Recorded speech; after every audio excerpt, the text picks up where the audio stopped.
Quem aqui precisa que Deus fale com ele? Diga eu. Diga mais forte, diga eu. Amém. Deus vai falar conosco hoje poderosamente, em nome do Senhor Jesus. Amém.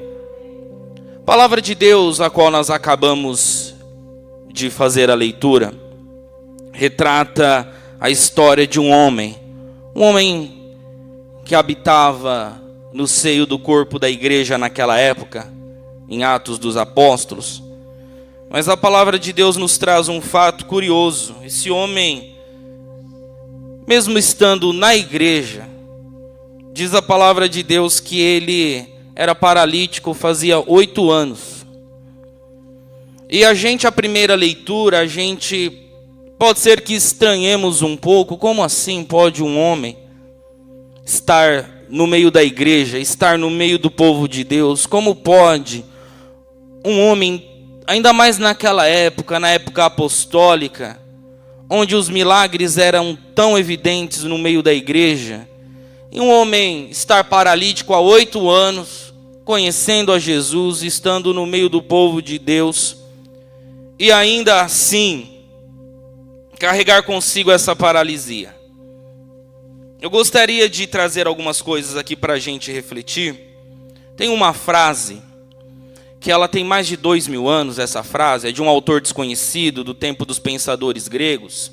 Isso não importa agora, mas o sentido dessa frase, ele tem tudo a ver com essa mensagem, e muita coisa a ver com a nossa expectativa dentro da casa de Deus. Essa frase, ela diz o seguinte, diz que a expectativa, ela é a mãe de toda a frustração. A expectativa, ela é a mãe de toda a frustração. Isso significa dizer que de repente nós criamos uma expectativa muito grande a respeito de algo, de alguma coisa ou de alguém, quando aquele fato ao qual nós depositamos muita energia naquilo, ou muita expectativa, para que aquilo acontecesse, para que aquela pessoa fizesse algo para nós, para que algo em torno de nós ocorresse, quando aquilo que nós esperamos não acontece, a gente fica frustrado. E isso tira a nossa paz, tira o nosso descanso, isso tira de nós, muitas vezes, o sono. E não é incomum acontecer isso na minha e na sua vida. Ocorre em todas as áreas da vida. Pode ocorrer na vida profissional, pode ocorrer na vida amorosa, pode acontecer na vida financeira. A pessoa, por exemplo, que está desempregada, que vai até uma empresa, ela deixa lá um currículo, entram em contato com ela e dizem assim: você vem aqui dia tal a tal horário que nós vamos realizar uma entrevista.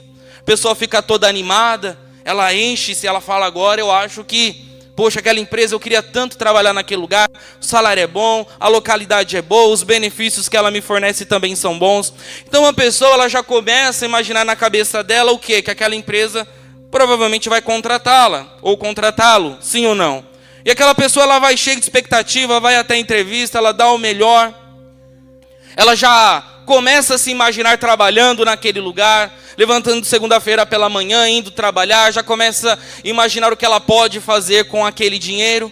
Mas de repente, aquela empresa não contrata a pessoa e a pessoa fica frustrada. Pode acontecer também, de repente, com os sentimentos da pessoa, numa relação amorosa. A pessoa, ela está interessada em alguém, ela gostou daquela pessoa e ela pede a pessoa, o homem ou a mulher, pede aquele homem ou aquela moça, aquele rapaz em namoro. E ela já começa a se imaginar namorando com aquela pessoa, saindo de mão dada pelo shopping, apresentando para a família: olha, esse aqui é o meu namorado, essa daqui é a minha namorada. Só que a pessoa, ela não deu a resposta se ela vai aceitar sim ou não. Ela disse que iria pensar, mas na cabeça da pessoa, o que ela já começa a imaginar? Poxa, acho que ela vai aceitar. Ela ficou de pensar, ela ficou balançada, ele ficou balançado, eu senti que... Mas a pessoa não deu uma resposta positiva, nem negativa, ela deixou a pessoa na expectativa. Pode acontecer também Na situação financeira, a pessoa se programa financeiramente, não, esse final de ano eu vou guardar um dinheiro, vai sobrar dinheiro, eu vou economizar. A pessoa economiza, ela guarda. Quando chega próximo do final do ano, acontece algum imprevisto. O carro quebra, por exemplo, ela se envolve num acidente de trânsito, ou o carro quebra, ocorre um problema com o motor. E todas aquelas economias que a pessoa fez pensando em guardar, pensando em economizar, ela tem que investir para poder se livrar daquele problema, se livrar daquela situação. Eu gostaria que você percebesse que em nenhum desses casos, nem na situação profissional, no caso da pessoa que passa por uma entrevista, nem na situação amorosa ou nem na financeira, a pessoa tinha garantia de alguma coisa, sim ou não? A empresa não prometeu que iria contratar aquele funcionário. A empresa apenas realizou uma entrevista. A pessoa pode ser escolhida ou não, mas a pessoa já se imaginou trabalhando dentro daquele lugar. No caso de uma proposta de namoro, a pessoa não disse que sim ou não. A pessoa disse que iria pensar, mas a fulana já se imaginou passeando com aquela pessoa, já se imaginou namorando. Ela já criou toda aquela expectativa dentro da cabeça dela. E na situação financeira é a mesma coisa. Imprevistos diários acontecem comigo, acontecem com você, acontecem na vida de todo mundo, todos os dias. Esteja você preparado financeiramente ou não, eles vão acontecer, sim ou não? Em todos esses casos, a pessoa criou uma expectativa muito grande, por isso que a frase diz, a expectativa é a mãe de toda a frustração. A pessoa ela já se imagina vivendo aquela situação, passando por aquilo. A pessoa ela já começa a se realizar, ainda que não tenha acontecido, mas dentro dela ela vê uma expectativa e quando aquilo não acontece, ela fica frustrada. Acontece, infelizmente, com muita gente, às vezes, que vem para a igreja. A pessoa vem para a casa de Deus, ela vem para a igreja com uma expectativa muito grande. E, de repente, por um motivo ou outro, ela não é atendida da forma que ela esperava, não era aquilo que ela imaginava, ela criou uma grande expectativa a respeito daquilo. E ela sai da igreja frustrada, e diz que igreja é tudo igual, que pastor é tudo igual, que essa igreja ou aquela igreja determinada que ela frequentou é mais uma no meio de tantas outras, porque ela não viu diferença. Por que isso acontece? Porque ela criou uma expectativa. Quem está entendendo, diga amém. Isso acontece também, muitas vezes, na vida familiar. É uma expectativa, é um conceito chamado conceito de Hollywood, que a pessoa tem na vida dela. Como assim, pastor, conceito de Hollywood? Por exemplo, quando a pessoa casa. A pessoa, quando ela casa, no caso, a mulher, muitas vezes ela casa imaginando que vai se casar com um príncipe do cavalo branco. Um homem cavalheiro, um homem cheio de modos, que fala com ela educadamente, que abre a porta do carro quando ela vai chegar, quando ela vai sair, que quando ela for comer, que ela for jantar, vai puxar a cadeira dela, vai colocar a cadeira, vai perguntar para ela, está tudo bem, meu amor, com você hoje? Você precisa de algo? Tem alguma coisa que eu poderia fazer para melhor atendê-la? E no caso o homem também, o homem quando casa, ele muitas vezes imagina que ele casou com a princesa da torre. Que ela vai chegar para ele, meu amor, você está com fome, o que você quer comer hoje? Vou preparar aquilo que melhor te agrada. Ele não se vê imaginando, ele não se imagina, por exemplo, comendo ali, rapidamente, um arroz com ovo, que de repente ela esqueceu a panela no fogo, queimou o arroz e é aquela coisa, você está com fome, camarada, é arroz com gosto de queimado, senão você faz um miojo, senão você frita um ovo, então você se vira, porque é o que vai ter para hoje. Perceba que esse conceito de Hollywood, ele está à volta das nossas vidas. A pessoa, por exemplo, quando ela vê, isso acontece muito no meio artístico, ainda mais com rede social hoje em dia, a pessoa olha a vida da fulana ou a vida do Beltrano, e ela imagina que a vida da pessoa é perfeita, a vida daquele artista, daquele homem, daquele cantor, daquela cantora, daquela celebridade, que aquela pessoa ela tem uma vida perfeita. Não. Olha o carro da garagem que essa pessoa tem na garagem.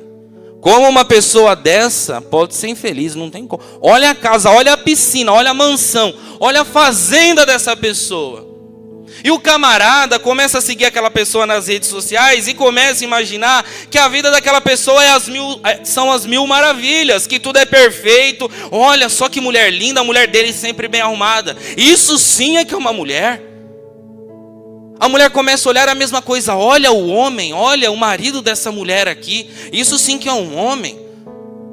Ele vai para a academia, todo dia de manhã um vídeo na academia puxando ferro. Esse sim é um homem, ele não tem barriga, não é igual o meu que senta aqui, não levanta para fazer um exercício físico, não vai correr, dar uma volta no parque, não levanta nem para pegar o controle remoto, que está na frente da mesinha, me grita, pede para mim nem acender a luz, amor, acende a luz do quarto, poxa.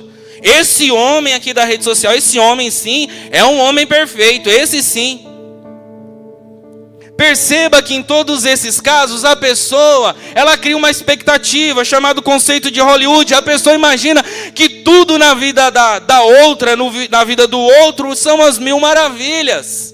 Sabe aquele comercial de manteiga que passa na televisão de manhã?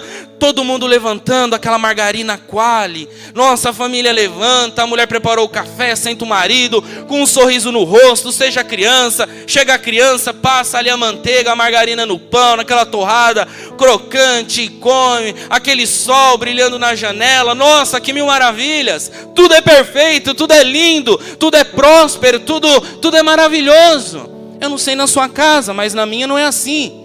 Lá em casa, quem levantar primeiro faz o café. E geralmente, quando outra pessoa levanta, eu não preciso citar, ela levanta, ela não está aqui, não está ouvindo mesmo? Amor, faz meu café.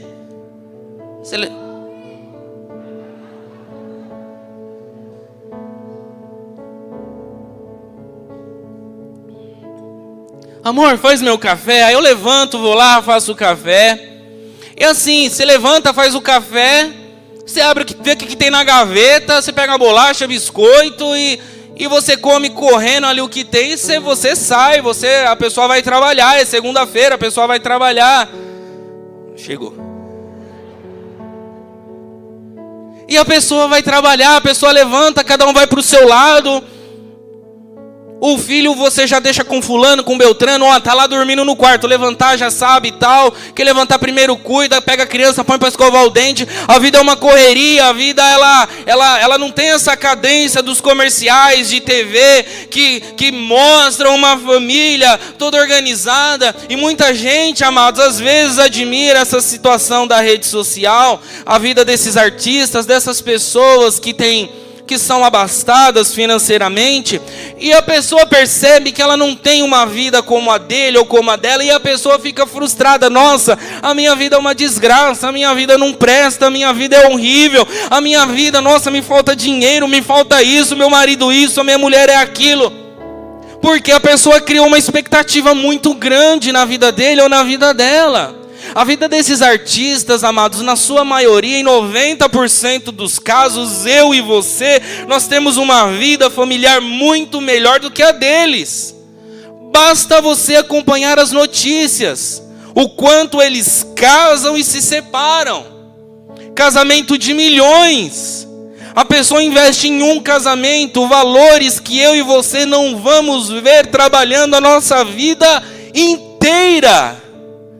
Mas dá 1 ano, casamento acabou. Não quer dizer porque a pessoa tenha dinheiro, ou ela seja abastada financeiramente, que isso seja sinônimo de felicidade. Em muitos casos, eu e você vamos ter uma vida familiar muito melhor.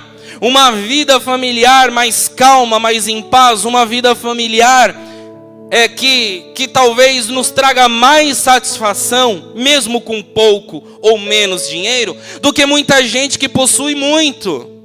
Por isso que a frase diz, a expectativa ela é a mãe de toda a frustração, porque a pessoa cria uma expectativa grande. Não, eu vou casar, vai ser assim.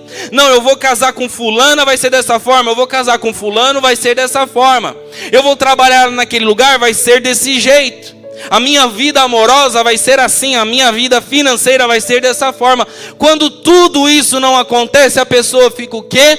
Frustrada. Por isso que a expectativa é a mãe de toda a frustração. Por quê? Porque a expectativa de tudo era muito grande. A pessoa colocou muita força naquilo, a pessoa imaginou, ela idealizou muita coisa, ela colocou muita coisa em jogo, muito sentimento ela empenhou naquilo. Quando aquilo que ela espera não é da forma que ela imaginava ou não acontece, ela fica o quê? Fica frustrada.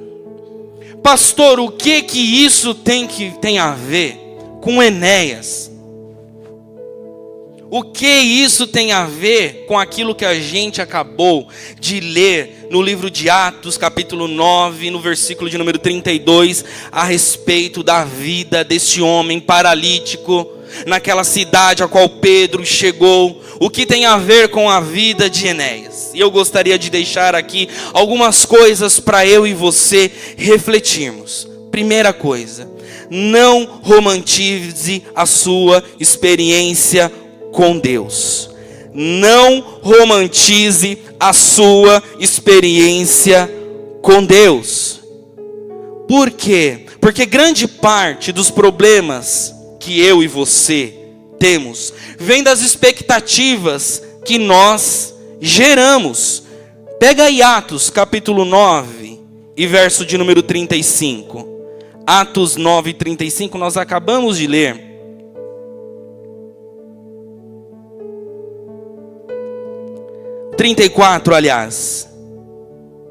Perdão, 33. Estou pulando até achar. 33.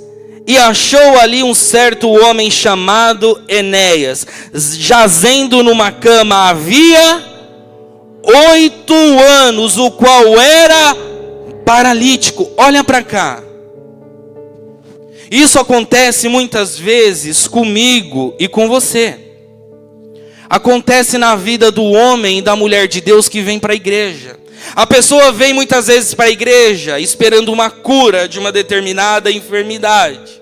E aquela pessoa, ela ouve dizer que Jesus cura. Então ela diz assim: não, é neste lugar que eu vou ficar, porque se Jesus cura, eu tenho uma enfermidade. Ou seja, ela já começa a criar aquela expectativa a respeito da cura. E a pessoa fica na igreja esperando a cura, passa o tempo e nada acontece. E ela diz assim: essa igreja não pode fazer nada pela minha vida, não pode fazer nada por mim. Ela procura outra igreja, procura um outro espaço, um outro ambiente, e lá ela fica: não, aqui Jesus vai me curar. E ali ela passa mais algum tempo esperando que a cura venha acontecer na vida dela e nada acontece. O que acontece com ela? Ela criou uma expectativa a respeito da cura, a cura não aconteceu na vida dela. O que ela fica? Frustrada. Ela imagina então que Deus não a ama, mas ela ouve falar de um certo pastor, pastora, um apóstolo, um missionário que tem o dom de curar. Aquele homem, quando ele ora, a cura acontece. Então essa pessoa sai de onde ela está, ela vai até aquele homem de Deus, até aquela mulher de Deus, esperando que a cura aconteça na vida dele ou na vida dela, e ela chega lá e nada acontece. O que acontece com uma pessoa como essa? Ela fica frustrada. Ela fica deprimida. O que ela imagina? Jesus cura. Eu tenho uma enfermidade. Se Ele me ama, Ele vai me curar. Ou seja, se Ele não me curou até agora é porque Deus não me ama. Eu não vou buscar mais a Deus. Eu vou parar de ir à igreja. Eu vou parar de buscar. Do que adianta eu ouvir a respeito da cura se a cura não acontece na minha vida? Eu estou buscando algo a qual eu não alcanço. A minha vida está longe da expectativa da qual eu tenho. Eu tenho uma expectativa grande, mas isso não acontece. A pessoa fica frustrada. A pessoa fica deprimida. Acontece isso com muita gente que vem para a igreja, que está na casa de Deus, buscando a Deus, conhecendo a Deus. E inclusive tem acontecido isso com muita gente que está na casa de Deus hoje. Amados, quem sabe quantos anos durou o ministério de Jesus? Quantos anos durou? 3 anos e?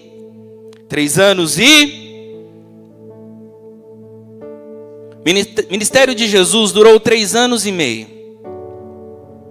Você sabe quantos milagres Jesus fez? Quantos milagres tem relatados na Bíblia? Alguém sabe? Eu também não sabia. Preparando a mensagem eu descobri. A Bíblia relata 35 milagres de Jesus. Em 3 anos e meio, a Bíblia nos relata que Jesus realizou 35 milagres. 3 anos e meio são 42 meses. Cada ano tem 12 meses. Conta rápida, tá? Eu anotei porque de cabeça eu sou péssimo em matemática. Mas cada ano, pensa comigo, o ano tem quantos meses? 12. 3 anos são quantos meses? 36. 3 anos e meio tem quantos meses? 42 meses. Isso significa dizer que Jesus realizou menos de 1 milagre por mês.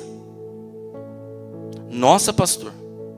Mas lá no Evangelho de João fala que Jesus realizou milagres que, se forem escritos, não caberiam num livro. Sim, mas o Evangelho de João, se você fizer uma leitura atenta ao Evangelho, você vai perceber que João, ele não se atentou tanto.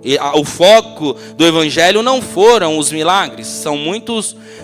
A quantidade de milagres no Evangelho de João são menores, por exemplo, do que nos encontrado nos outros evangelhos, como o de Lucas, que era um médico e ele relatava muito mais curas, milagres que Jesus realizava. Eu não estou querendo dizer, amados, entenda bem, que isso seja muito ou seja pouco. Nossa, pastor, mas foi pouco milagre que Jesus realizou. Isso depende novamente da expectativa que eu e você geramos. Você está entendendo? Depende da expectativa que eu e você gera. Dá a impressão que Jesus ele realizava um milagre de manhã, uma tarde e uma noite. Que Jesus não dormia, que Jesus não descansava. Nós encontramos várias vezes que Jesus foi ao monte afastando-se da multidão. Jesus procurou retirar-se. Jesus ele orava, Jesus ele ensinava, Jesus ele conversava com os discípulos. Só para você ter uma ideia, na Bíblia são relatadas 40 parábolas. 40 parábolas. Isso significa dizer que Jesus contou mais parábola do que realizou milagre. E outra, dos milagres que Jesus realizou, nem todos eles foram cura. A multiplicação dos peixes não foi uma cura. Foi um milagre, mas não foi uma cura. Quando Jesus acalmou a tempestade, o vento, foi um milagre, mas não foi uma cura. Então, nós temos que olhar a palavra de Deus. A multiplicação dos pães também foi outro milagre que Jesus realizou, que não é necessariamente uma cura. Nós temos que perceber, pastor, onde você está querendo chegar com isso? Eu estou querendo chegar que o ponto central do Evangelho nem sempre é a cura, mas é a pregação. É a pregação do Evangelho. Os milagres serviam para testificar, para confirmar, para testemunhar a pregação da palavra de Deus. Era para isso que os milagres aconteciam na época de Jesus. Olha no versículo 35 aí de Atos 9. Atos 9, 35. Viram-no todos os que habitavam em Lida e Sarona, os quais se converteram ao Senhor. Olha para cá, as pessoas viram Enéas sendo curado e por isso elas creram no Senhor. Os milagres vinham para testificar, para confirmar que a pregação da palavra de Deus, feita por Cristo, feita pelos apóstolos e pelos seguidores de Jesus, que a palavra que eles traziam era verdadeira. Os milagres eram para testemunhar, para testificar, para mostrar de forma assertiva que os milagres realizados eram confirmados, que a palavra pregada era verdadeira. Era para isso que acontecia, era por causa desse motivo que aconteciam os milagres. Pastor, você está querendo dizer que com isso Deus não pode me curar? Não é isso. Novamente, não romantize a sua experiência com Deus. Não romantize a sua experiência com Deus. Não crie falsas expectativas a respeito do Evangelho, da palavra de Deus, a respeito de Jesus ou a respeito do Deus que você serve. Isso é ser adulto na fé. Isso significa ser cristão de verdade. Que você não serve Jesus por aquilo que Ele faz na sua vida, mas que você serve a Jesus por quem Ele é, por quem Ele é na sua vida. Porque você viu o Evangelho, você olhou para a palavra de Deus e você viu que você precisava de um resgate. E esse resgate você encontrou em Jesus lá na cruz do Calvário. E que esse resgate é importante para a sua vida. Para quê? Para tirar das ciladas de Satanás a sua vida, para te resgatar do inferno e para te dar a vida eterna. Enéas mostra que é possível estar no lugar certo, rodeado de pessoas certas, rodeados de santos, ter a compreensão certa da palavra de Deus, estar buscando em oração, estar jejuando, estar adorando ao Deus vivo e verdadeiro e ainda assim estar paralisado. Ou seja, aquilo que eu sei a respeito da Bíblia, no caso de Enéas, ou seja, aquilo que eu sei a respeito de Deus, aquilo que eu conheço a respeito de Jesus, aquilo que eu conheço a respeito da palavra do Senhor, tudo aquilo que Jesus pode fazer, não necessariamente é uma realidade na minha vida. A Bíblia diz que Enéas estava naquele lugar, naquela cama, naquela situação, fazia 8 anos.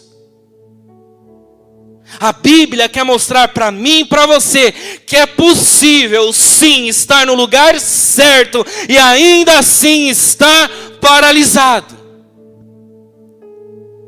É possível estar na casa de Deus há anos buscando, clamando, orando, jejuando em meio aos santos, ser salvo e ainda assim estar paralisado. Cuidado com as aspirações hollywoodianas que você pode ter na sua vida espiritual. Cuidado para você não idealizar a sua vida cristã perfeita e você ficar no meio do caminho, frustrado, acabado, deprimido, porque Deus não fez algo na sua vida. Não romantize a sua experiência com Deus. Pastor, em qual sentido? No sentido, por exemplo, uma pessoa que presta um concurso. A pessoa pensa assim, não, eu vou prestar esse concurso, mas eu orei. Eu sou crente, eu dei o dízimo. Eu dei até um pouco a mais lá. Eu vi a necessidade da casa de Deus. Eu dei até um pouco a mais. Eu participei da campanha, orei, jejuei. Não tem como dar errado. Esse concurso aqui, ó, tá no papo. Eu sou crente. Deus faz justiça na vida do crente, sim ou não? Sim. Então eu vou passar nesse concurso, sim ou não? A pessoa imagina sim. E a pessoa vai com aquele gás, vai com aquela vontade. A pessoa vai com aquele ânimo e ela não passa naquele concurso. Amados, Deus não tem que fazer você se dar melhor do que os outros na vida só porque você serve a Ele. Isso é fruto do seu trabalho, dos seus estudos, da sua dedicação, do seu empenho, daquilo que você empenha, naquilo que você busca. Se você quer algo, você tem que saber que existem outras pessoas diversas que querem a mesma coisa que você, sim ou não? Se você quer passar no concurso, eu não sei se já aconteceu com você, mas eu desisti de prestar concurso. Falei, meu Deus do céu, você olha lá na lista lá, quantas vagas tem por pessoa? Ah, tem aí 200.000 pessoas por vaga. Aí chega o outro para você e fala, é pouco, viu? Meu Deus, 200.000 para essa vaga. Meu Deus do céu. Pastor, você também não está certo, né? Você desiste antes da largada. A corrida, né? Eu sei que eu não estou certo. Mas é que tem gente que ela romantiza isso. Não, Deus é o Deus criador dos céus, da terra, do mar. O que é isso para Deus? Deus, olha para mim, eu sou Senhor, isso aí como se Deus fosse colocar o meu servo. Na questão 10 aí, bota a alternativa B. Oh Deus, obrigado Senhor, eu estava na dúvida, eu ia colocar a letra D.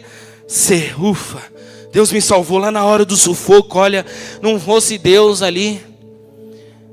Não crie expectativas a respeito da sua vida espiritual, amado. Isso acontece muitas vezes com gente dentro da igreja.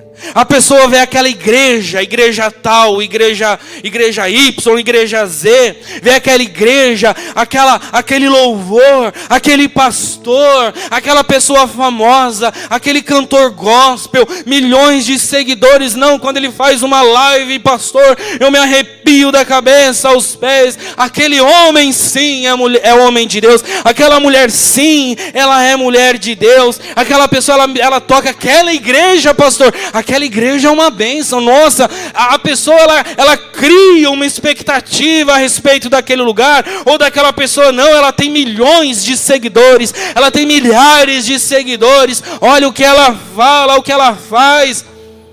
É tudo perfeito, é tudo lindo, todo mundo elogia o ministério dele, o ministério dela. Eu acho que eu vou lá naquela igreja buscar a resposta de Deus. Eu acho que eu vou lá naquele lugar, porque lá Deus vai falar comigo. Eu acho que eu vou ali, eu vou lá naquele lugar, eu vou ouvir aquele louvor presencialmente, porque é lá naquele lugar que algo vai acontecer na minha vida.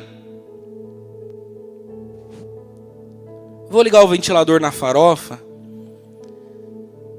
Amado, se você soubesse metade das coisas, e eu digo isso com tristeza, tá? Bispo aqui do meu lado que não me deixa mentir. Se você souber metade das coisas que acontece no meio de cristãos, eu estou dizendo cristãos não apenas frequentadores ou povo de Deus ou a igreja em sentido geral. Estou dizendo a respeito de pastores, homens de Deus, homens que se dizem homens de Deus, que tem milhões de seguidores no Instagram, Facebook, no Twitter, no TikTok, pastores, cantores, cantoras.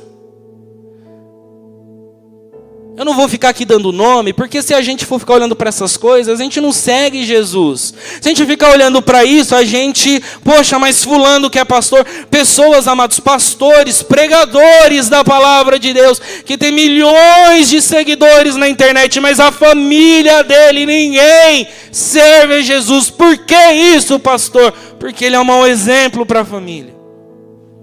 Porque ela é um mau exemplo onde ela está, ele é um mau exemplo na casa dele. Os filhos, é claro, eu entendo, nós somos maduros para entender isso, a salvação é individual. Eu, por exemplo, tenho meu filho, o Arthur, eu vou ensinar ele no caminho da palavra de Deus. A hora que ele atingir a maturidade,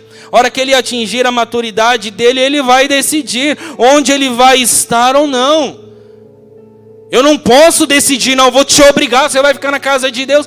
A gente obriga até quando dá, quando não dá mais, a pessoa, se a pessoa fica obrigando o outro, o filho, a filha, o marido, a mulher, obrigando a pessoa a vir à casa de Deus, na primeira oportunidade que a pessoa tem de não vir, ela nunca mais aparece.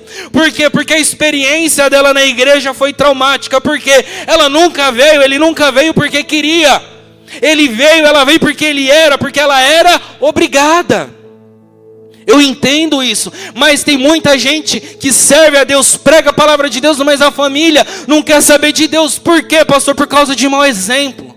Porque a pessoa prega uma coisa e é outra coisa na vida pessoal. A pessoa em cima do altar, no meio dos membros, no meio da igreja, no meio dos santos, ela é uma coisa, mas em casa ela é outra. O testemunho não corresponde. Enéas, amados, está para mostrar para mim, para você, que é possível sim estar no lugar certo, rodeado das pessoas certas, buscando a um Deus certo e ainda assim estar paralítico. Não espere nas pessoas, não baseie a sua vida na vida dos outros, porque ainda que você esteja no lugar correto, a sua vida ainda assim pode continuar paralisada. Busque a Jesus, busque ao seu Deus, ao verdadeiro, ao único, ao eterno, ao poderoso Deus. Esse sim pode salvar a sua vida, esse sim é quem pode te curar. É Jesus quem te liberta, é Jesus quem te transforma, é Jesus que te traz hoje aqui e diz para você: eu quero mudar a sua vida. Não são as pessoas, não é o pastor, não é a bispa, não é o apóstolo, não é o missionário, não é o grupo de louvor, é Jesus quem muda a sua vida.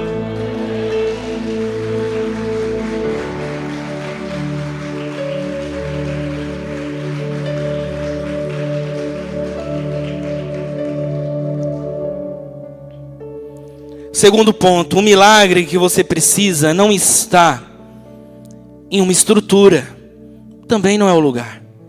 Não é o louvor X, o pregador Y, o ministério Z, que vai resolver o meu e o seu problema.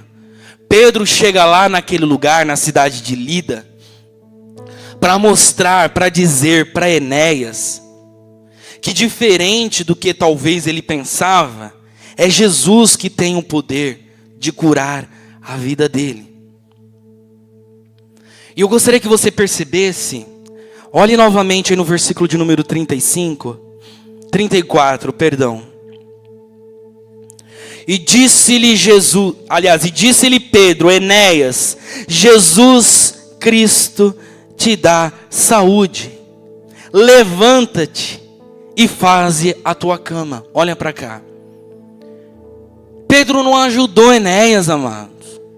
Pedro olhou para Enéas e disse assim: Enéas, é Jesus Cristo que te dá saúde. No caso do paralítico, lá em Atos 3, eu não vou abrir aqui porque o tempo é muito curto. Lá em Atos 3, Pedro, talvez você se recorde, lá em Atos 3, Pedro, ele está à porta do templo e tem um paralítico lá sentado. Quem lembra dessa passagem? E Pedro diz assim para o paralítico: eu não tenho prata e eu não tenho ouro, mas o que eu tenho eu te dou. Em nome de Jesus, levanta, pega a sua cama e anda. E diz a palavra de Deus que Pedro, estendendo a mão, ajudou o paralítico a se pôr de pé. Na continuidade aqui do capítulo 9, eu não vou continuar, mas havia uma moça chamada Tabita, que também traduzida significa Dorcas. Ela havia morrido e Pedro, logo depois que ele esteve aqui na cidade de Lida, falando com Enéas e realizando esse milagre em nome de Jesus, Pedro, ele é enviado a um outro lugar e lá ele chega, tem uma moça chamada Dorcas e aquela moça morreu. E Pedro ora, aquela moça ressuscita, ela volta à vida. E diz a palavra de Deus que ela sentou e Pedro estendeu a mão para ela para ajudar. Pastor, por que Pedro estendeu a mão para o paralítico do templo, estendeu a mão para Dorcas e não estendeu a mão para Enéas? O paralítico do templo, amados, ele estava fora do templo. Ele estava excluído da sociedade, ele nunca tinha andado, ele precisava de um primeiro passo, ele precisava de uma ajuda, de uma força. Tabita, no caso essa moça, ela tinha acabado de morrer e ressuscitado, e ela precisava de um apoio. Enéas não. Enéas estava dentro da casa de Deus, com os santos congregados. Estava dentro da casa do Senhor, ouvindo de Jesus, lendo a palavra, orando, jejuando, buscando e adorando ao Deus vivo e ao Deus verdadeiro. Pedro chega para ele e diz assim: Enéas, Jesus Cristo te dá saúde. Levanta você próprio, pela sua própria força, pela sua própria perna, e fique em pé. Jesus Cristo te cura, Ele te dá saúde. Outra versão, Ele te cura. Amados, é Jesus Cristo que cura a minha e a tua vida. Se você está como Enéas, e alguma área, alguma situação da sua vida está paralisada, se você tem a sensação de que a sua vida não caminha, de que você não avança, de que você não progride, alguma área da sua vida não avança, te causa incômodo, você está na casa de Deus, você conhece a palavra de Deus, você adora esse Deus verdadeiro, você conhece tudo aquilo que Deus tem falado ao seu coração, mas você sente que a sua vida está paralisada. Hoje essa palavra é para você, hoje essa palavra é para a sua vida. É Jesus Cristo que te dá saúde, é Jesus que vai curar a sua vida, é Jesus que vai colocar você em pé, é Jesus que hoje manda você ficar em pé. Levanta-te, se põe em pé, arruma a sua cama. Jesus Cristo te dá saúde.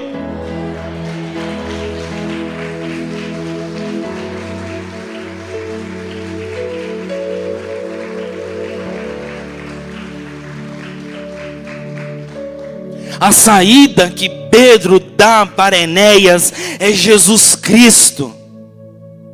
Não é uma estrutura, não é uma pessoa, aliás, não é uma estrutura, não é uma música, mas é sim uma pessoa. Mas não é uma pessoa qualquer que pode ter milhões de seguidores. Pedro chega para Enéas e diz assim: Enéas, é Jesus, é Jesus. Não é o lugar que você está, não é a estrutura, não é o ambiente físico, é Jesus. Não são os louvores, ainda que assim que Deus possa falar ao seu coração através dos louvores. Não é tão somente o ouvir da pregação da palavra de Deus, porque Enéas ouvia a palavra de Deus. Não é a dança nos cultos, ainda que a dança possa trazer para você alguma sensação boa. Você ver o povo, o corpo de Cristo adorando, exaltando e louvando. Você vê o pastor dizendo uma mensagem, ainda assim não é a vida de A, B ou C. É Jesus, amados, é Jesus. Se até hoje você tem andado paralisado, se até hoje você tem andado talvez atrofiado, se talvez até hoje você tem caminhado até aqui, tem estado na casa de Deus, perseverante, buscando algo, saiba que é Jesus Cristo quem te cura, é Jesus Cristo quem te transforma. Busque em Jesus, não venha para a igreja por causa de A, B ou C, não venha para a igreja por causa do louvor, por causa da dança, por causa do diácono, por causa do presbítero. Não, a bispa ela é muito legal. Não venha para a casa de Deus por causa disso. Sabe por quê? Porque é Jesus Cristo quem te cura, é Ele quem te transforma, é Ele quem te restaura, é Ele quem te põe em pé. Saiba que hoje você vai sair daqui caminhando. Arruma a tua cama, porque Jesus está hoje na sua vida.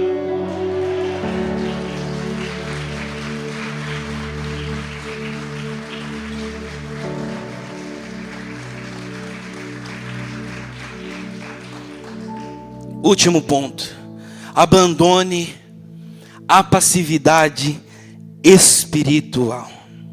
Abandone a passividade espiritual.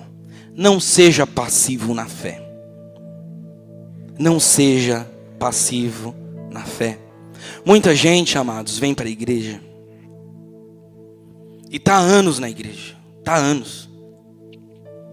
O recém-convertido, ele precisa de todos os cuidados. Um recém-nascido, ele precisa, um bebê, falando no caso de um bebê, ele precisa dos cuidados iniciais da mãe, do pai, ali, das pessoas, do hospital, dos médicos, das enfermeiras, sim ou não?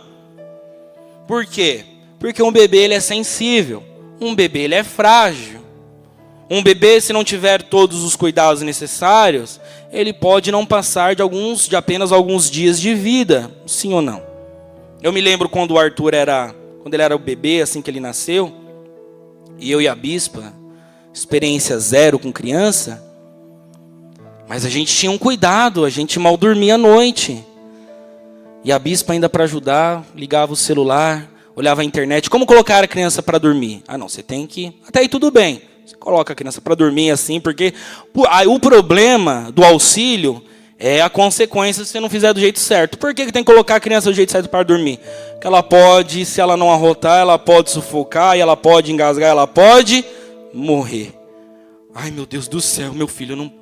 E a bispa, meu Deus, não, tem que... Na hora de arrotar, na hora de dar banho, olha, na hora de dar banho, dê banho assim, porque se entrar água no ouvido, pode dar dor de ouvido, a criança, ai meu Deus, dor de ouvido. Ai meu Deus, resfriado. Ai meu Deus. Isso acontece com todo mundo, aconteceu comigo, com a bispa. Acredito que quem aqui é pai e mãe? Quando a gente é pai e mãe de primeira viagem, sabe do que a gente está falando.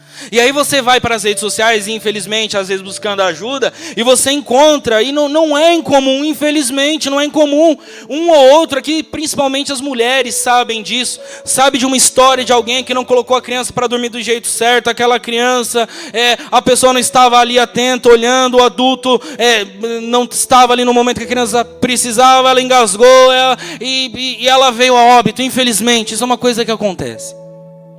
Então o recém-nascido, ele precisa de cuidados, ele precisa ser amparado, ele não consegue fazer as coisas sozinho, ele precisa de uma ajuda, ele precisa de um apoio do pai e da mãe. O novo convertido, ele é a mesma coisa, o novo crente, quando ele vem para a casa de Deus, a gente tem que sentar, mostrar na Bíblia, ele senta, ele vai aprender a encontrar, ele vai aprender que tem que trazer uma Bíblia para a igreja. Depois ele vai aprender que o pastor ou a bispa, onde quer que ele esteja, vai pedir para ele abrir um livro na Bíblia, ele vai ter que começar a olhar lá no índice, a princípio, onde está, pede ajuda de um obreiro, olha, não estou encontrando aqui, o obreiro se levanta, vai lá, ó, está aqui e tal. Então a pessoa ela vai pegando uma familiaridade com a palavra de Deus, ela vai se acostumando com a liturgia do culto. Olha, primeiro tem o louvor, tem o pessoal que canta, tem o pessoal que adora, tem a dança, logo depois é feita uma oração, tem a palavra de Deus, depois da palavra de Deus é feita uma oração. Hoje, por exemplo, teremos Santa Ceia. A pessoa vai perguntar assim, nossa, mas o que é a Santa Ceia? A gente vai explicar. Então o recém-convertido, ele também tem todos esses cuidados, isso é normal. Mas sabe qual que é o problema? É gente que está na casa de Deus há anos e quer agir como se fosse um novo convertido. A pessoa tem que abandonar essa passividade na fé. Pessoas que estão há anos, amados, anos na igreja e não se batizou. Anos na igreja e não se batizou. Não, pastor, mas eu estou pensando bem se é o que eu quero. Estou pensando bem, vai se eu me batizo ou não. Ah, pastor, sabe por quê? Tem tanta gente aí que está na igreja, que se diz crente, mas com a vida toda torta, com a vida toda errada. Eu que não vou ser crente, eu que não vou me batizar para fazer isso. Pois é, bonitão, essa pessoa da qual você está falando, vai para o inferno e vai de mão dada juntinho com você.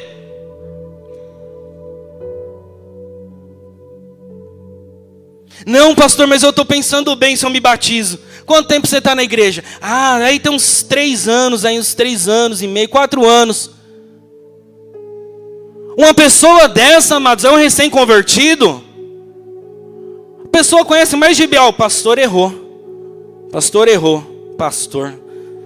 Está prestando atenção na Bíblia? A pessoa conhece mais daquele texto, às vezes, do que o pastor. A pessoa sabe tudo e um pouco mais de igreja. E a pessoa passiva na fé, não, que eu estou esperando, amados. Com 3 anos e meio, Pedro já era apóstolo. Com 3 anos e meio, Pedro já realizava milagre. Pedro já estava pregando em praça pública.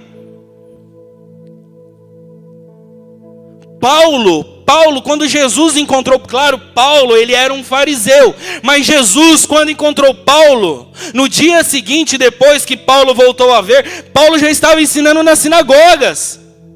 E a pessoa fica, ai não, pastor, tadinho de mim. Tadinho, amados. A pessoa está anos na igreja e não toma uma posição, não toma uma postura. O ano, pensa bem comigo, o ano, eu fiz questão de anotar. O ano, ele tem 54 semanas. 54 semanas, o ano, mais ou menos aí, tá?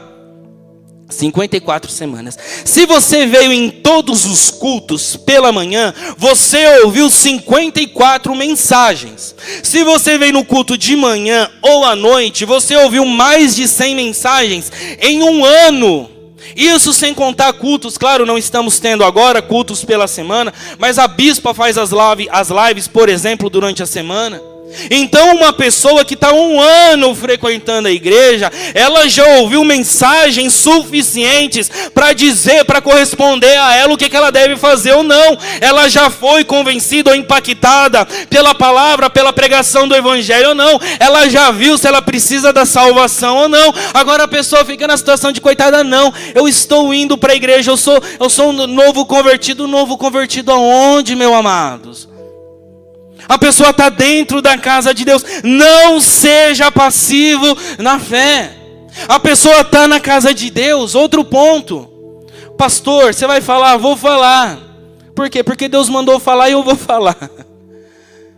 Gente que está na casa de Deus tem chamado para ser obreiro de Deus, para ser obreira do Senhor. Tem chamado no ministério. É pessoa que tem chamado, sabe para quê? Para servir, para estar na casa de Deus, para ajudar, para cooperar, para colaborar, para ajudar a carregar a carga, para ajudar, para chegar junto, para falar, bispa, conta comigo. Bispa, põe meu nome aí, o que precisar eu estou aí. Pessoas, e não sou eu que estou falando, eu não vou estender a mão e falar, é você, fulano, levanta aí, que hoje Deus te levanta para a boa obra que Ele tem preparado na sua vida. Quem tem o chamado de Deus sabe, amados. Amados, eu nunca tinha subido no altar para pregar, eu estava contando isso esses dias lá na casa do irmão Cláudio e da Vanessa, que são nossos intercessores.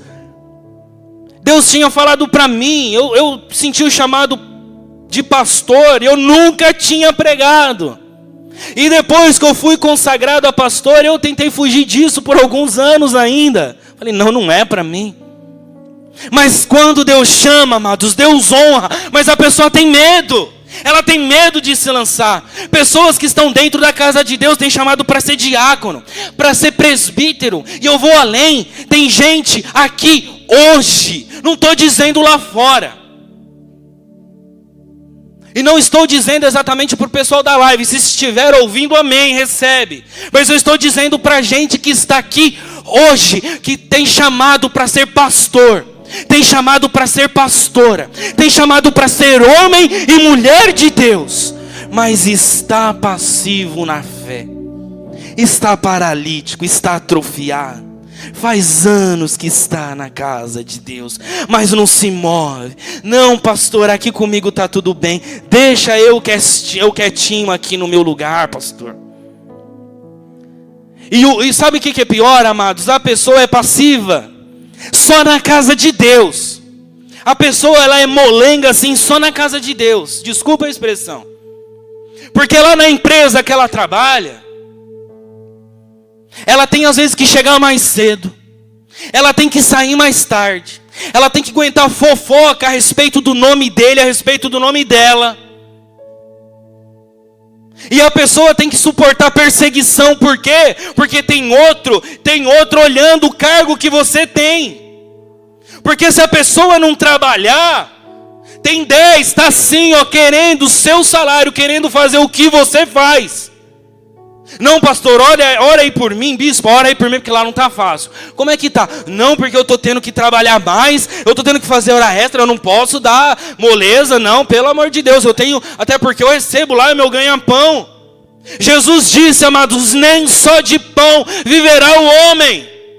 Não vale nada você levantar mais cedo na segunda-feira, se você chegar na sexta-feira exausto, cansado, caído, derrubado, e chegar na casa de Deus com moleza. Ai meu Deus, não, hoje domingo eu vou descansar. E Deus está te chamando para fazer a obra dele. Deus quer levantar a gente, amados. Deus quer levantar no meio do povo dele. Deus é testemunha da bispa e meu. A gente não quer trazer pastor de fora. A gente não quer levantar pastor de lá de fora. E a gente precisa. Saiba que a obra de Deus precisa. A gente não prega somente eu e ela porque a gente é exclusivista. A gente sabe muito bem onde foi que Deus nos chamou. E a gente sabe muito bem estar aberto à voz do Espírito Santo, com todas as nossas falhas. Trouxemos, claro, aqui um pastor para ministrar no sábado um culto para os obreiros. Mas é uma especialização. Isso não significa que ele vai ser pastor aqui nesse lugar. Mas Deus quer levantar gente aqui dentro. Quer levantar você, homem e mulher de Deus. Que você saia desse estado de paralisia da qual você está. Que você se põe em pé. É Jesus Cristo quem te cura. É Jesus Cristo quem te transforma. Tem gente, amados, que está na casa de Deus. Está mergulhado. Não vou entrar em detalhes aqui, a hora já se avança, eu vou encerrar a mensagem.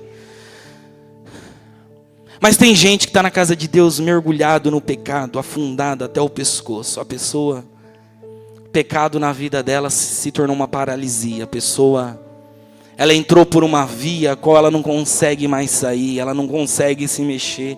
E ela fala, meu Deus, me tira disso, eu não consigo. A pessoa até tenta, a pessoa até luta, mas ela não consegue. Ela se enfiou de cabeça de uma tal forma no pecado, que ela não consegue sair. O Evangelho de João no capítulo 8, também não vou abrir. Mas no Evangelho de João capítulo 8, conta o relato de uma mulher que foi pega em ato de adultério. Numa noite, ela foi pega em adultério com um homem. E nas leis daquela época, era comum, era normal que uma mulher pega em adultério, ela fosse...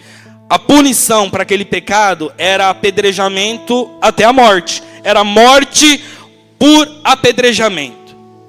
Naquela mesma noite em que aquela mulher estava em adultério, se você olhar lá, depois você lê na sua casa, João 8, diz lá que Jesus naquela mesma noite, enquanto aquela mulher foi pega em adultério, alguns versículos antes, conta que Jesus naquela noite estava no monte orando.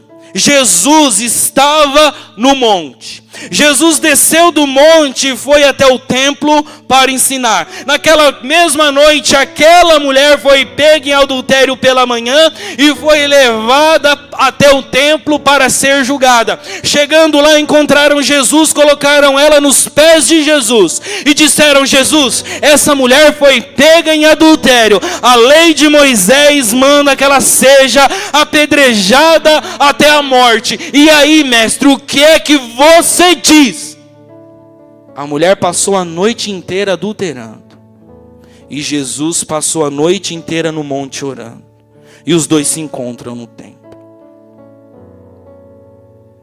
Jesus olhou para aqueles homens e disse assim: aquele que não tem pecado, que atire a primeira pedra. Dos mais velhos aos mais novos, um por um foi colocando aquela pedra no chão. Até que não restou mais ninguém a não ser Jesus e aquela mulher. Jesus olhou para ela e disse assim: alguém ainda te condena, mulher? Tem mais alguém ainda que te condena? E ela disse: ninguém, Senhor. Jesus Cristo olhou e acrescentou: nem eu tampouco te condeno. Vai e não peques mais. Esse é o Jesus que você serve. Talvez você está acostumado a estar no meio de juízes. Sabe o que Jesus fez naquele lugar? Jesus condenou não a mulher, mas Jesus condenou os juízes. Ele mesmo sendo juiz, descendo do monte. Se fosse talvez eu e você cheios do Espírito Santo, após sairmos de um culto abençoado, diríamos assim: mulher adúltera, pegaríamos a maior pedra e lançaríamos contra a cabeça dela. Sim ou não? Jesus, amados, que é o nosso Deus, olhou para ela. Não tem ninguém aqui que te condena, nem eu tampouco condeno você. Vai, não peques mais. Amados, hoje se levanta, se põe em pé, abandone a passividade na sua vida espiritual, porque é Jesus quem te cura, é Jesus quem te põe em pé, é Jesus que te levanta. Se levanta, saia do pecado, saia da passividade espiritual, saia dessa paralisia que tem amarrado a sua vida por anos. Se põe em pé, porque hoje Jesus te chama.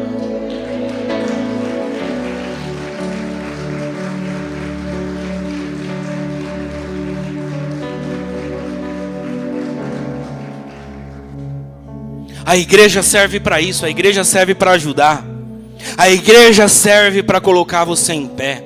A igreja serve para ajudar você na sua caminhada. A igreja serve para dar um ponto final nessa dificuldade que você está, para te dar uma direção, para te dar um caminho. Mas é você que tem que se pôr em pé. É você que tem que se impor diante dessa situação. O que me falta, pastor? Não falta nada. Hoje Jesus manda você ficar em pé.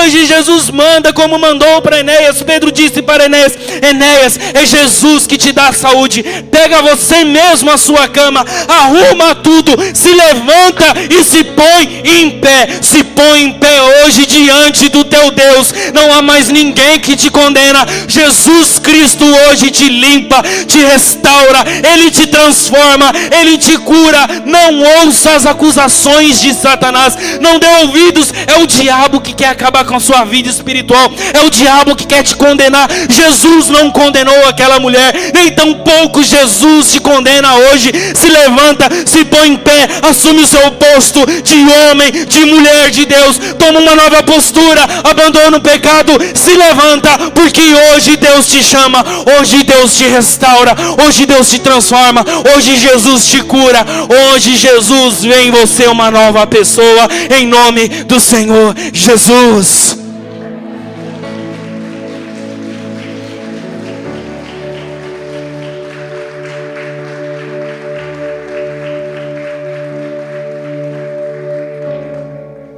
Versículo de número 35, aqui eu termino. E viram-no todos os que habitavam em Lida e Sarona, os quais se converteram ao Senhor. Os quais se converteram ao Senhor. Olha para cá. O que as pessoas vão dizer quando virem você de pé? Quando virem você transformado? Quando virem você transformada? Quando virem você restaurada, de pé diante deste pecado, diante dessa paralisia? O que as pessoas vão dizer quando perceberem que você mudou, que você abandonou aquilo que você fazia, aquilo que você vivia? O que as pessoas vão dizer, amados, quando virem você transformado, restaurado? Sabe o que vai acontecer? Vai acontecer como ocorreu nessa cidade chamada Lida. Quando as pessoas viram o milagre que aconteceu na vida de Enéas, as pessoas daquela cidade, o povo daquele lugar se converteu. Eles se voltaram a Jesus. Que você possa transmitir a Jesus, amados, através da sua vida, as pessoas à sua volta. Que as pessoas que rodeiam você, a sua família, a sua casa, o seu pai, a sua mãe, os seus irmãos, os seus vizinhos, os seus parentes, o seu chefe, o seu encarregado, os funcionários daquela empresa a qual você trabalha, que eles possam perceber em você algo diferente, que eles possam perceber algo em você transformador, que eles possam perceber que você parou de reclamar, que você saiu da situação de paralisia, que você parou de reclamar da vida, dos problemas, que você parou de reclamar de A, de B, de C, que você parou de reclamar do marido, que você parou de reclamar da mulher, que você parou de reclamar dos filhos, que na sua casa percebam que você parou de reclamar do seu patrão, que você parou de reclamar dos problemas que você tinha lá no trabalho, que as pessoas à sua volta possam ver Jesus na sua vida, e que através do testemunho que através do testemunho que você carrega, elas venham querer conhecer ao Deus que você serve.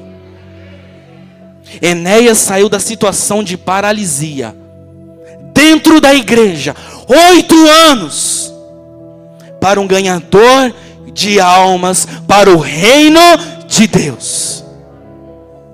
Que hoje você possa entender isso na sua vida. Que você possa sair dessa passividade. Não romantize a sua experiência com Deus. O milagre que você precisa não está em uma estrutura. E abandone essa passividade espiritual. Pare de agir como coitado e como coitado. Porque Jesus Cristo hoje é quem te dá saúde. É Jesus Cristo hoje que dá o que você precisa. É Jesus Cristo hoje quem te põe de pé. É Jesus Cristo hoje que te dá uma nova missão, um novo chamado para servir a Deus, para buscar a Deus. É Deus hoje, não sou eu, amados. Eu não tenho esse poder de convencer o seu coração. Eu não tenho esse poder de chegar em você e dar um chacoalhão. Mas é Jesus, não foi Pedro. Não foi Pedro que disse assim: olha, Enéas, hoje eu te digo, levanta. Não, Pedro chegou para Enéas e disse assim: Enéas, é Jesus quem te dá saúde, é Jesus. É o Deus que você serve, é o Deus que você busca, é Ele quem te dá saúde. Então hoje tome uma nova posição. Tome uma nova postura de homem, de mulher de Deus, de que busca, de que adora, de que lê a palavra de Deus, de que ora, de que jejua. Vem para a casa de Deus, fala de Jesus lá na sua casa, fala de Jesus lá no seu trabalho, fala de Jesus para as pessoas que estão à sua volta. Pastor, estou vivendo problemas, as coisas não estão bem. Se acalma, porque é Jesus quem te dá saúde. Pare de reclamar, pare de murmurar, busque a Deus, porque é Jesus que restaura a sua vida. É Jesus quem te transforma. É Jesus que vai colocar você no lugar certo. Jesus tem uma missão na sua vida. Jesus Cristo tem algo para você. E hoje Ele te chama. Se põe em pé, porque você é bênção de Deus. Você é homem de Deus. Você é vaso de Deus. Você é mulher de Deus. Você é vaso escolhido, eleito, chamado para adorar a Deus, para buscar ao Senhor. Hoje Jesus Cristo toca na sua vida. Hoje Jesus Cristo te transforma. Hoje Jesus Cristo te liberta. Hoje Jesus Cristo perdoa os seus pecados. Hoje Jesus Cristo te restaura. Hoje Jesus Cristo quer que você arrume a sua cama, que você se levante, que você dê um passo de fé, saia dessa situação de passividade e venha em direção a Jesus, porque Ele te abraça, Ele te restaura, Ele te resgata das mãos do diabo e do inferno e te diz: bendito do meu Pai, bendita de meu Pai, venha para o lugar que está preparado para você antes da fundação do mundo. Jesus Cristo quer a sua vida, irmão. Jesus Cristo quer a sua vida, irmã. Jesus Cristo quer você adorando, servindo, buscando, adorando e exaltando a este único, verdadeiro e tremendo Deus. Deus está aqui hoje neste lugar, chamando a sua vida, tirando você dessa situação e restaurando você em nome de Jesus. Quantos creem nisso nessa noite? Digam amém. Fique de pé no seu lugar. Não, senta. Fica de pé no seu lugar. Não, senta, vamos devagar. Fique de pé no seu lugar. Tem que ser rápido, vocês não entenderam, né? Ô pastor, você não explica, pastor, pelo amor de Deus. Senta aí, senta. Você vai levantar rápido, senta toda a igreja, isso, senta. Quem pode? Pastor, tô assim e tal. Pastor, não força, pastor. Eu trabalhei a semana inteira, me deixa em paz, quietinho aqui, pastor. Oh, pelo amor de Deus, aí, ó, Deus revelando a palavra, ó. Trabalhou a semana inteira e para Deus. Fique de pé no seu lugar em nome do Senhor Jesus, amém. Jesus hoje que te chama. Coloque a mão no seu coração, vamos orar a Deus. Senhor nosso Deus, amado, poderoso e eterno Pai. Jesus, nós agradecemos por essa palavra. Nós confiamos no Senhor.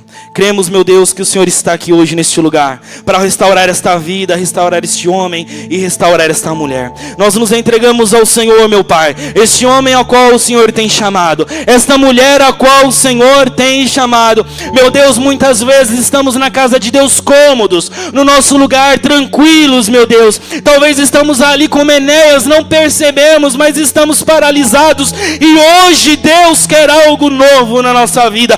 O Senhor quer algo desse homem, desta mulher. Eu tenho certeza que o Senhor falou com gente aqui hoje. Eu tenho certeza que o Senhor falou com a tua igreja. Então restaura esse homem, restaura essa mulher. Coloca ele de pé, coloca ela de pé. Meu Deus, que ela possa ter entendido esta mensagem, que possa ser para ele, que possa ser para ela. Meu Deus, faça a vontade do Senhor sobre a vida dele. Dá força, ajuda, sustenta, que ele possa crescer, que ela possa crescer e sair dessa situação de paralisia hoje, em nome do Senhor Jesus. Erga as duas mãos bem alto aos céus e diga assim comigo: meu Deus.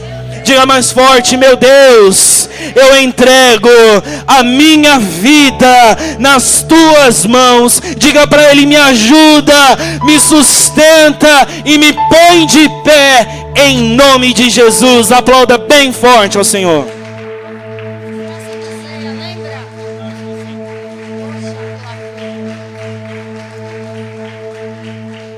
Glória a Deus. É muito bom quando nós sentimos a presença de Deus. Amém, igreja? E agora nós vamos, nesse mesmo espírito, participar da Santa Ceia do Senhor. E a partir da próxima pregação do pastor, é ele que vai ministrar. Amém, igreja? O pastor vai começar a ministrar a Santa Ceia em nome do Senhor Jesus. Então, se ele esquecer, que eu falei para ele: é você que vai ministrar. Ele falou: eu esqueci. Se ele esquecer, vocês lembram. Amém, igreja? Você que trouxe a palavra do Senhor, abra em 1 Coríntios, capítulo 11, versículo 23.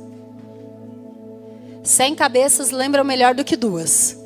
Alguém lembra o pastor? Pastor, o senhor que vai ministrar a Santa Ceia.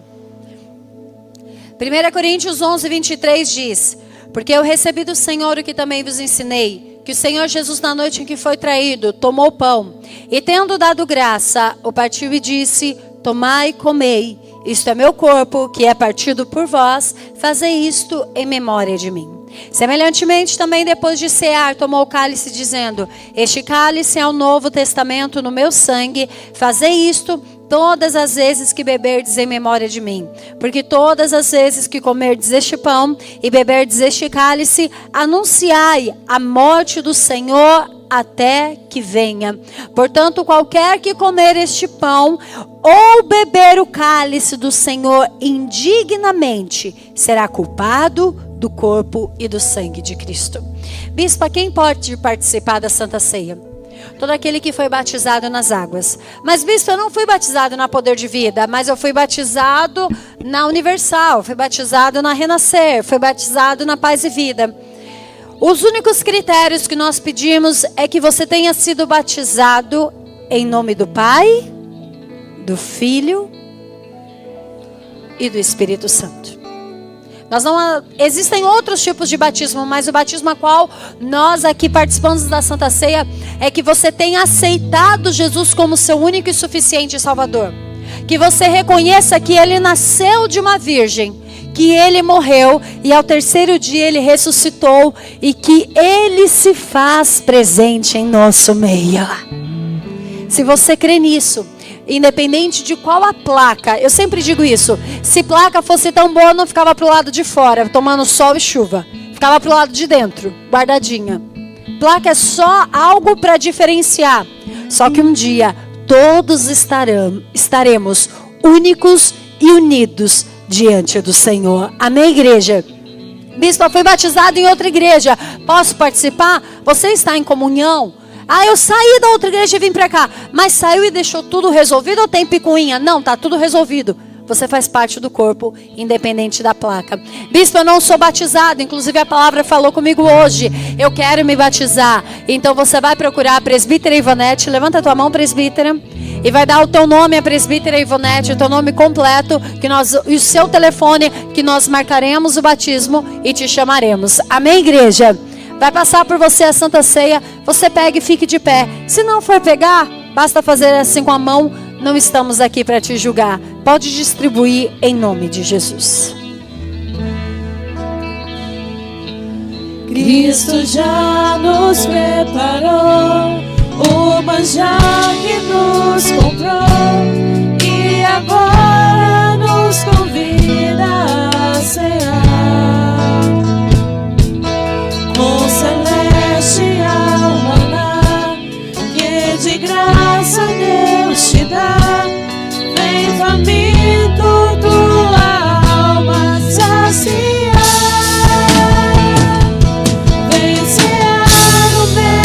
Chama, vem cear. Mesmo hoje tu te podes saciar. Poucos pães multiplicou, água em vinho transformou. Vem faminto a Jesus, vem cear.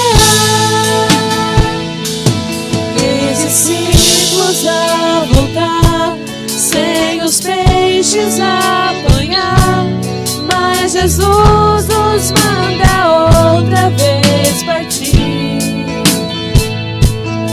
Ao tornar a praia então, vendo fogo, peixe e pão, é Jesus que nos convida a se unir. Chama, vem cear. Mesmo hoje tu te podes saciar. Poucos pães multiplicou, água em vinho transformou. Vem faminto a Jesus, vem cear. Breve Cristo vai descer e a noiva receber seu lugar ao lado do Senhor Jesus. Quem a fome suportou e a sede já passou, lá no céu irá cear em santa luz. Vem cear, o Mestre chama, vem cear. Mesmo hoje tu te podes saciar. Poucos pães multiplicou, água em vinho transformou. Vem faminto a Jesus, vem cear. Levante o pão para cima. Esse pão que representa o sacrifício de Cristo na cruz do Calvário. Levante o seu pão para cima e diga assim comigo. Diga: meu Deus, hoje eu participo de uma santa ceia que me foi servida por homens e mulheres de Deus. Mas eu anseio o dia em que eu serei servida no seu reino, onde os portões são de ouros, as ruas de pedras preciosas, e nós cremos que o Senhor um dia nos servirá. Com todo respeito, coma deste pão que representa o corpo do nosso Salvador.